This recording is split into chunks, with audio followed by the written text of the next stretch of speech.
firmamento de CEO de BWM, se estava a webs passar. Bobo bisa que estava CEO que a tomar seu tempo para poder negociar essa aqui. Nós a começar for de ano passado novembro firmando protocolo de negociação. Então na luna de março nós a começar vai mesa para começar a negociar esse CEO.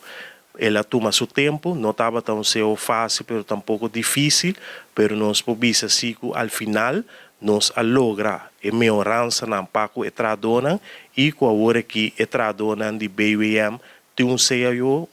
qual nós está pedindo para tomar nota de CEO aqui, lesa bosan CEO e tá skerpi tanto na banda de trado como na banda de donador de trabalho, nós está também na mesa. Nós chegamos na palabração na paco e donador de trabalho e que tradonan e nós está mirando que nós está de mesma direção que tradonan e dono de trabalho está mira que mestre seguir traja na bem-estar de trado, pero também na bem-estar de companhia para assim na BWM seguir vai adiante que tradonan contento e também donador de trabalho satisfeito. For de 2 semanas passadas, nós está na mesa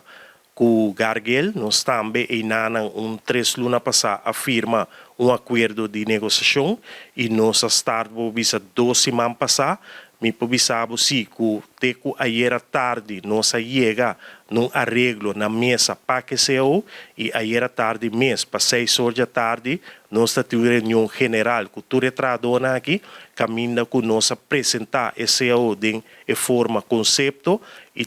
também tem reunião aqui de 2 resoluções, seguro para ponto de atenção para que tradona aqui e de 2 também estava netamente ponto que trata ponto importante para que tradona aqui e tradona aqui aduna ayer à tarde também mandato no sindicato AFB para pôr firma esse aqui. Nós espera de pôr firma esse aqui mais tardar para janeiro, mirando to que o manager de Gargel está bem fora de afo, então ela palavra conosco para janeiro e tem na janeiro e para janeiro nós espera de firme CEO aqui, pero agora que a aprovação de tradona está claro que CEO que nós lo firme aqui para janeiro, que de